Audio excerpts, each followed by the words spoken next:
आता हा विषय असा झाला की दोघांचं अपब्रिंगिंग वेगळं आहे, लग्न करून किंवा रिलेशनमध्ये ते एकत्र आलेत म्हणून हे फ्रिक्शन होणं साहजिक आहे. पण मग दुसरीकडे जेव्हा मुलं होतात त्याच कपलला, आता कपल एका पेजवर आहे, मुलं तर आपलीच आहेत, म्हणजे त्यांचीच आहेत, पण मग मुलांसोबतही फ्रिक्शन होतं पॅरेंटिंगमध्ये, एस्पेशली ॲडोलसंटमध्ये, पौगंडावस्थेत. तर मग ते कशामुळे होतं आणि ते कसं हँडल करायचं हे पण माहिती नाही आहे आपल्याकडे. नाही, इमोशन्स बेसिकली आपल्याकडे ना मुलांना अभ्यास, IQ ह्याच्यातूनच तोललं जातं. त्यांचं सगळं फोकस किंवा त्यांच्याकडे बघण्याचा दृष्टिकोन हा केवळ हा अभ्यासात कसा आहे, हा स्पोर्ट्समध्ये कसा आहे, हा सगळीकडे आजकालचं तर असं एक आहे की त्या मुलांना वेळच नसतो टू इवन अंडरस्टँड की what they are going through. शाळा झाली की क्लास असतो, क्लास झाली की स्विमिंग असतं, स्विमिंग झालं की म्युझिक असतं, म्युझिक झालं की होमवर्क असतं, होमवर्क झालं की दुसऱ्या दिवशी शाळा असते. ब्रीदिंग स्पेसच नाही आहे मुलांना. ओके. आणि मला कुठेतरी असं वाटतं की समटाईम्स हे पेरेंट्स जे आहेत ना, त्यांची अपूर्ण राहिलेली स्वप्न ही मुलांमधनं पूर्ण करायचा प्रयत्न करत असतात. सगळ्यात पहिली गोष्ट म्हणजे इथेच आपण जे म्हणतो ना की तिथे कुठेतरी ही जाणीव झाली पाहिजे की मला नाही जमलं, मला नाही म्हणून मी पण कदाचित त्याला ते नसेल करायचं, त्याची ती आवडही नसेल. हो. आता कमिंग टू द टीनेजर्स, आता ह्याच्यामध्ये असं होतं ना निरंजन, की एक तर पहिली गोष्ट म्हणजे ही मुलं जी असतात ना, ही ऑलरेडी इतकी कन्फ्युज्ड असतात. फिजिकल चेंजेस चालू असतात, कळत नसतं काय चाललं आहे, बरोबर आहे. त्यानंतर मग त्याच वेळेला अट्रॅक्शन पण व्हायला लागतं. पण दिसण्याचं असं झालं की फार अगदी आता आपण म्हणूयात की फ्रॉम कॅटेपुलर टू बटरफ्लायच्या मध्ये जी फेज असते, जी फारच मर्की असते, जिथे खूप छान काही ते दिसत नाही, बरोबर आहे ना. तर ती जी एक 6-7 वर्षाची फेज असते ट्रान्सफॉर्मेशनची, 13 ते 19पर्यंतची, त्या काळामध्ये हे एक तर लोक फार स्वतःच्या बॉडीबद्दल खूपच जास्त the teenagers are very conscious. त्यांना आवडत नसतं. म्हणून तू बघितलं असेल की हे लवकर पटकन असं फॅमिली फंक्शन्सला येत नाहीत, टाळतात वगैरे, आणि तिथे मग ते कॉन्फ्लिक्ट सुरू होतात आईवडिलांचे की अरे तुला यायचं नाही आहे, तू बोलतच नाही, तू हे करतच नाही. आणि मुलांना ना कुठेतरी डिस्कनेक्टेड का वाटतं माहिती का, कारण की प्रत्येक वेळेला ना त्या कंट्रोल मोडमध्ये जेव्हा पेरेंट्स जातात, I always say it is not about controlling, it is about understanding. पण ते कंट्रोल मोडमध्ये जेव्हा जातात की तू असंच केलं पाहिजे, हे केलं पाहिजे, आता तू इतक्या वेळा अभ्यासाला बसला नाही आहेस, हे केलं नाही, दॅट ट्रिगर्स की समजून घे. रादर म्हणजे मुलं तुमच्याबरोबर केव्हा ओपन अप होतील, जेव्हा त्यांना जाणवेल की मला जज केलं जात नाही आहे, मला कम्पेअर केलं जात नाही आहे. तू जे म्हणतोस ना की हे का वाद होतात, तर पहिली गोष्ट म्हणजे बरेचसे पालक जे आहेत ना, ते कम्पॅरिझन मोडमध्ये जातात. बघ त्यांनी किती केलं बघ. आणि मग कोणीतरी शाळेतलंच कम्पॅरिझन, कोणीतरी मित्राच्याच मुलाबरोबर मुलीबरोबर कम्पॅरिझन, ओके, हे होतं. त्याच्यानंतर मग अजून एक खूप इम्पॉर्टंट गोष्ट ह्या आजकालच्या पेरेंट्समध्ये आहे, आम्हाला हे सगळं मिळालं नव्हतं, तुम्हाला सगळं प्लॅटरवर मिळतं आहे. हो. हेही त्यांना आवडत नाही मुलांना. मुलं म्हणतात नव्हतं द्यायचं, वी डिडंट आस्क यू. मग इथे कॉन्फ्लिक्ट सुरू होतं. म्हणजे मी लिटरली असे केसेस हँडल केल्यात म्हणून तुला सांगते की मुलं समोर येऊन बसतात आणि पालक म्हणतात की ह्यांना आम्ही सगळं दिलं आहे, बघा काही कष्ट नाही, आम्ही एवढे कष्ट केलेत. आणि मुलांचं अगदी ब्लंट उत्तर असतं, आम्ही सांगितलं द्यायला हे सगळं. Because here it is they are not looking की तुम्ही काय देताय. ओके. एक लक्षात घेणं खूप गरजेचं आहे की children don't need perfect parents, they need emotionally available parents. वा. कळालं का.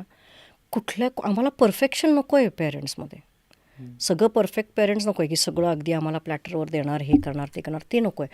आमच्या भावना समजून घेणारा पालक हवा आहे.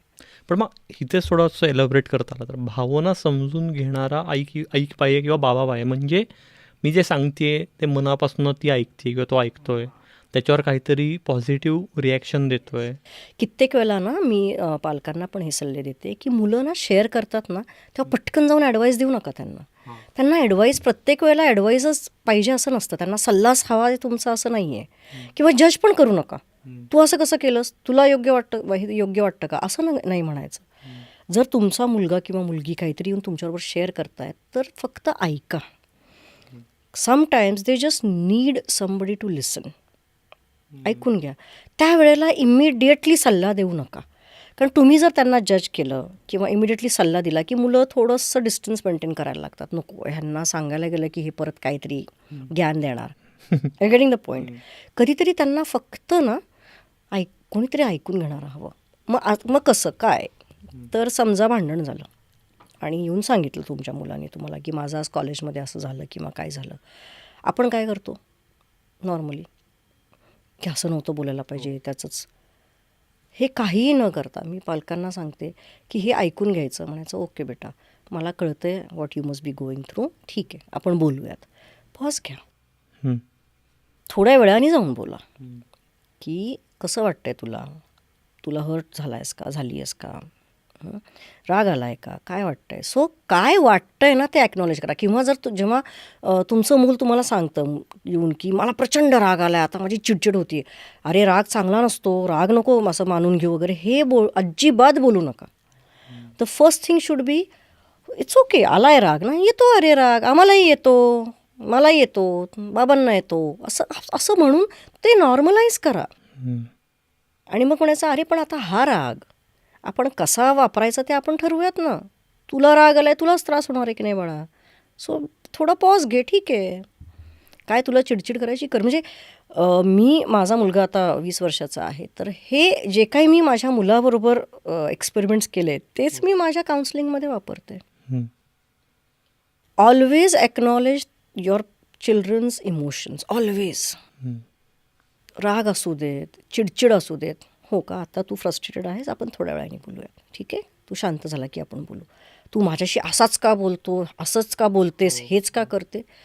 ते they are fighting their own battle आतमध्ये. एक तर शारीरिक बदल घडतायत, बाहेर काय होतं आहे, फ्रेंड्समध्ये कम्पॅरिझन्स होतात, चिडवाचिडवी होते, बुलिंग होतं, बरोबर आहे ना.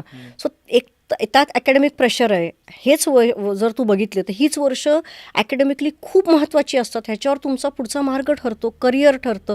त्यांना त्याचं प्रेशर असतं, त्यांना सोशलही राहायचं असतं, त्यांना सगळ्या गोष्टींमध्ये. तर ह्या सगळ्या गोष्टी ते त्यांच्या डोक्यात मॅनेज करत असतात.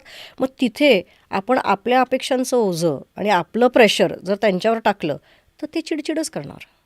तर मुलांना सेफ स्पेस देणं फार गरजेचं आहे, की मुलांना वाटलं पाहिजे की मी जर आईबाबांना सांगितलं तर I will not be judged. मी सगळं काही माझ्या मनातलं बोलू शकते. पण ते झाल्यानंतर मग इफ यू आर नॉट जज, तर मग नंतर त्यांचे लिस्निंग इयर्स ओपन होतात. तुम्ही जज नाही केलं ना की then they are in the listening mode. मग तुम्ही तुमचे सल्ले द्या ना, मग ते तुम्हाला मग तुम्ही बघा तुमची मुलं ऐकतीलच.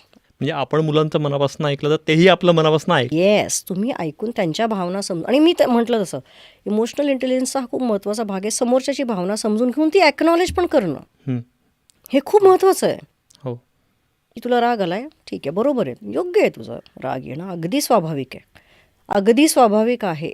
एवढं जरी म्हणून तुम्ही सोडलत ना तरी त्याला बरं वाटतं की अरे मला म्हणजे मी चुकीचं काही नाही, माझी भावना चुकीची नाही आहे.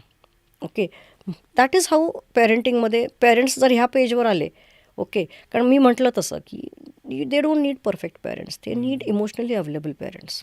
ह्यालाच मुद्दा अजून एक येतो फक्त, की असे संस्कार आहेत आपल्यावर की मुलांचं कौतुक नाही करायचं. कौतुक केलं की ते शेफारतील, लाडावतील. तर कौतुक किंवा ॲप्रिसिएशन ही भावना किती महत्त्वाची आहे पॅरेंटिंगमध्ये, आणि त्याचा बॅलन्स कसा राखायला पाहिजे आहे, प्रचंड महत्त्वाची आहे. कारण हे बघ, शेवटी परत मी तेच अगदी सिम्पल मुद्दा म्हणेन की वी आर ह्युमन्स.